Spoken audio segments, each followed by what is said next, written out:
Hello, I'm Dan Moyane. Welcome to #Connect Africa Moyane. This is the third part of my conversation with Sello Hatang, the Chief Executive Officer of the Nelson Mandela Foundation. Sello, as we head towards the end of our conversation now here on #Connect Africa Moyane, I want to start off in the low light space. In the previous conversation, you mentioned a couple of things you did as a Chief Executive Officer to change the Nelson Mandela Foundation, bringing it closer to people. You mentioned Barack Obama annual lecture. You mentioned the Bill Gates annual lecture.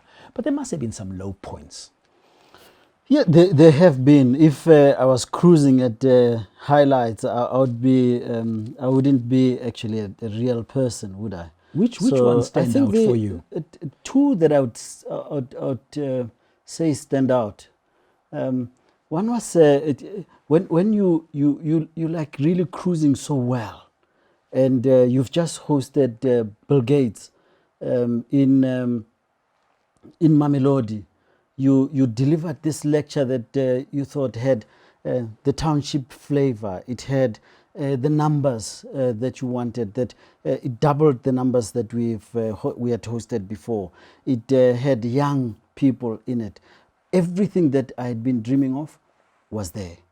And having delivered this lecture, which we finished around 10, 11 at night, and I get home, I'm finished. I'm about to take a rest to prepare for the 18th, which is the next day, Madiba's birthday. I received a message initially saying Gugu Zulu is struggling on Kilimanjaro.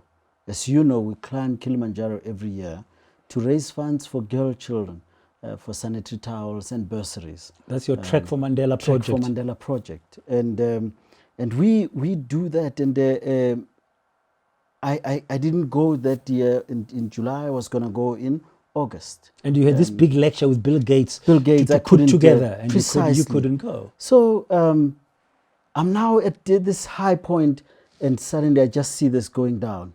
And I inquire, please give me an update on this. And the call comes through to say, Gugu is struggling. We're actually running down. This is from Richard. Gugu Zulu was one of the climbers that year to support Trek for Mandela. Precisely. He was the most loved son of South Africa, a racer, a car racer, a friend of mine. His dear wife, Letseho, who's a dear friend of mine. And Richard Mabaso then calls me and he says, no. Richard Mabaso is the CEO of another foundation that you collaborate with as the Nelson Mandela Foundation. Yeah. So he's the CEO of Mbumba Foundation, and he calls to say, I can hear him. He's on the mountain. They are running. And having been on the mountain, I know it's pitch black, Bradan. It's pitch black. They are running down the mountain in the cold. It can reach -10, minus. You think it's cold, there's this wind that's also blowing, and they have to run down to save the life of Gugu. And the next call, as you can imagine, I didn't sleep all night. Then the next call comes in at around 5 in the morning to say, I think Gugu has lost, is gone. So I moved from this high point to this low point. I now have to make arrangements to go to Tanzania to help now a friend of mine who's now a widow. And I get in the plane and I rush to Tanzania to bring his body home. In the meantime, I'm calling the parents to explain this is what happened and the unforeseen circumstances. The second one was actually this year, 2021. Last year again, we have a cruise moment. We run on a high as the Nelson Mandela Foundation. Despite the pandemic? Despite the pandemic. We set our targets to say we're going to be reaching this kind of funding. We're going to do this. And at the beginning of the year, before we knew that COVID was coming. And COVID hits. The country is closed down, and the world shuts down. The world shuts down, basically. And I gather the team, and we say, no, we now need to rethink our strategy. what do we do in this moment? Food is going to be an issue for the country. And you know, Braden, whenever I went to those communities, because I know how it feels to go to bed hungry, I never want to pass it on. You know, the sense that when a parent has to look at their kids and say, there's no food today. I know the humiliation that my mother went through every time that had to happen. So we then move everything towards food security. Let's try and help, and we launch Each One Feed One. We collaborate with the Kolisi Foundation and the Mbumba Foundation. Sia Kolisi, the Springbok the Springbok captain. We then run this thing. We drive over 25,000 kilometers around the country. We cover each corner of the country. Now, I remember seeing your posts on social media. Today you are here, next day you're waking up somewhere else and you're going in different parts of the world. And I marveled at watching that happening. So the focus was about food. But then as you do so, you then realize actually in some communities food is secondary. They don't have water. So we then also source water. We then get boreholes into some communities. In other communities, you find an old man who lives with 2, 3 of their grandchildren. But the house, in this cold, it was cold, if you remember, May, June, July. Because South Africa went under lockdown at the end of March. As we go into autumn and then winter. So we find this old man, for example, with a home that's basically a home because it has a roof. But there's holes everywhere. And he says to Sia and I don't know how I've survived, but it must be because God has been looking after me. We go into such communities and we then manage to raise funds for at least one of the houses to be built. As we speak, we're raising funds to help build 2 homes in Mpumalanga. Because these 2 orphan boys find themselves where there's nobody else that can look after them. So that kind of thing kicks in. And it's food.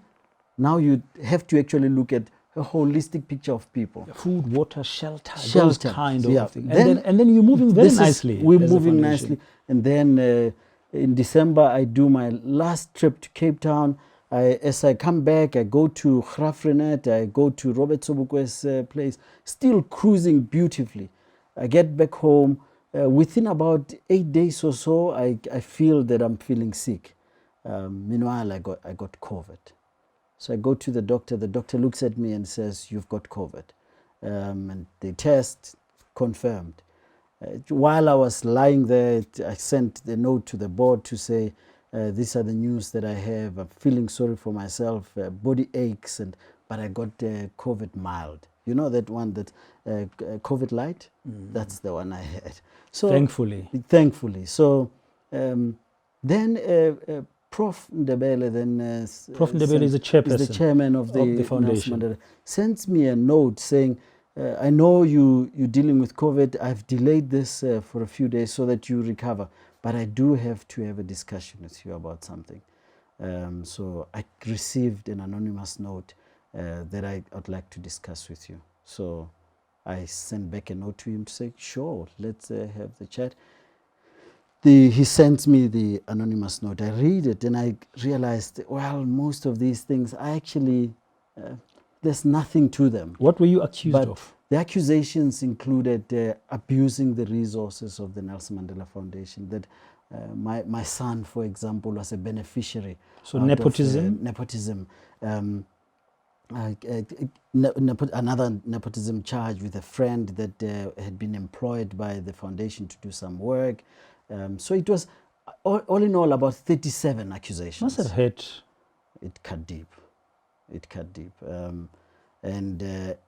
But I then, when Prof called, I said to him, I think having looked at these, I can see that there's no basis for them, but I'm actually willing to resign to save the name of the Nelson Mandela Foundation. But then this is a brand that I've given 12 years to by then, so 12 years is not child's play. So I say to him, I've given my life to this. Many nights of not, so I'm willing to resign. Did you accept the resignation? He actually said to me, if you resign, this will follow you to say you ran. So it's better to before, clear your name clear and your stuff. name Is that why first. you subjected then yourself to the investigation and you took a leave of absence? That's what I then did. And I think one of the things that I learned from it, I'm still, the hurt is still too deep to claim that I can impart any lessons yet. I'm still processing it. But you were cleared finally. I was cleared. The investigation was an independent investigation and it cleared you, and that was made public by the board. Yeah. And you are still in that seat now. Yeah. But you are still dealing with the hurt. Still dealing with the hurt. You know, the wound, I guess, was how it affected my family. What do you mean? For example, my son was one of the people who was mentioned by name As beneficiary of your, my, of your alleged baseless nepotistic thing, because the inquiry didn't find anything. Yeah. So, okay? And the accusation was that one of the donors had given him stuff, clothes, and when he climbed Kilimanjaro. Meanwhile, actually, I never even received the stuff. How's the family dealing with it now? It did lead to some fracture at home. For a bit of time, we had some serious rocky period at home. But I guess my daughter's response to it was the one that I took to heart, because when their mother told them these are the accusations, and my daughter then stood up and she just touched me on the shoulder and she said, "I know my dad," and she left to watch TV. For her, it was done. So for my mother, it also cut deep, but she said, her wise words were, "Well, if they can do it to Ramaphosa, who do you think you are?" I mean, if they can throw mud at you, if they can make accusations against you. President Ramaphosa, who do you think you are? So you're not protected from that as somebody who's prominent, who's in a leadership position. No, so if somebody wanted to accuse you of something. Yeah, so and I guess I took that those two as something to just behold, and I've made mistakes along the way, and I think as leaders, one of the things that you need to just acknowledge is that there's nothing like being perfect. One, for example, knowing you're gonna press me to at least share some. One being, for example, believing in goodness of people and not being decisive at a point that you must then cut ties. You just think, no, the people can actually be good. Another one is around how you'd expand the resources of the institution. And I'll give a tangible example. So there would be moments where we work until late in the office, and I'd just think, these young people can't just get home and they have to cook when they get there. So you then buy food for everybody. Using the credit card corporate credit card. Yeah. And I think looking back, that was one of the mistakes. You would never do that again. I would never do that. I should have just paid it out of my pocket if I felt that was a need. So the lessons there: don't trust easily, question, be decisive, and be firm. Be firm, and when trust your instincts. Listen to your gut. They're never wrong. So there were times when you were not sure about certain things, but you just let it go. Yeah. So you didn't listen to the gut. Yeah. So I'd one of the things that you'd have, the best moments to think I have is when I'm driving. I drive 14 hours at a go, and in the 14 hours, driving from here to PE or from here to Cape Town, I'm so clear. I'm listening to my music, and at some point you just kill the music. And I remember in the period of the leave of absence, I occupied a lot of my time with silence. So I'd sit in my study and just listen to silence, nothing else. And as a leader, that's time that you never have. I remember pleading at some point, saying to my wife, "Oh, if only I had more time." Suddenly, I had unplanned time that was given to me, 2 months of leave of absence. And I got this time. And suddenly I didn't know what to do with myself. I'm used to waking up at 2:30 in the morning, do my emails until 5. At 5, I go back to bed. At 6, I'm up. My day starts until again 10, 11 at night. And that's the routine I'm used to. Suddenly I wake up in the morning. I don't have that. But I had the pleasure of taking my kids to school. I had the pleasure of spending some time in the garden, and I had the pleasure of just having silence. And being there for the birthdays. And being there for with the the family birthdays, that your yeah. daughter was thinking you. I just had a thought. I don't know how this question is going to come out as we conclude. You were always busy running. Suddenly you have this leave of substance during the investigation, which cleared you finally, that independent investigation. You find yourself in times when you are on your own in your study in silence. Mandela spent 27 years in jail, and most of it alone in a cell, in silence, quiet. Maybe, I'm sure when he got in there, they also didn't know what to do with their time. And you are the chief executive officer of the Nelson Mandela Foundation. I'm thinking there's a little bit of a similarity there in that moment of your leave of absence, early 2021, when you're under investigation. So if you look at that and you look back at the journey you've traversed since that small boy at Stilfontein, growing up in a mining town by a single mother, being brought up by a single mother who was a domestic worker, and thinking about the challenges the country is facing today: inequality, poverty, youth unemployment. I mean, it's like 60% of those who are unemployed are young people. About 70% of those are young girls, are women. I mean, it's like a disaster waiting to happen. What would you tell the young people of South Africa today and the rest of the continent to say, what are these things that matter now that we should be focusing on? You know, I would start with a word that I think we tend to forget when you are in that moment of being unemployed, and hope. Bishop Mpumlwana, who is one of our leading priests here in South Africa, says that Madiba was an ancestor of hope. And I would say that the ingredient to us coming out of what we are going through now is never lose hope. I never lost hope throughout that period. But hope is not enough. We must keep working hard. Never forget that dreaming about a future you want is not something that's far-fetched. If you told me in Klerksdorp that one day I would host a President Obama, that I would work for one of the greatest foundations in the world, I would say to you, I think you need to limit the dosage of Nyaope or whatever else that you're taking. It's too strong. Because the trajectory didn't say that. But I'm saying to the young young African there is something called dreaming, but you must work very hard for it. It doesn't come for free. It doesn't come for free. And the last word to the African child, you know, we are made of sterner stuff. But we should never also undermine ourselves. We are tough as a people, but we tend to then we tend to think little of ourselves. Yeah, we become too modest sometimes. Too modest, and you walk tall even when the world says you are nothing. And I'll give them an example that I remember going to Switzerland.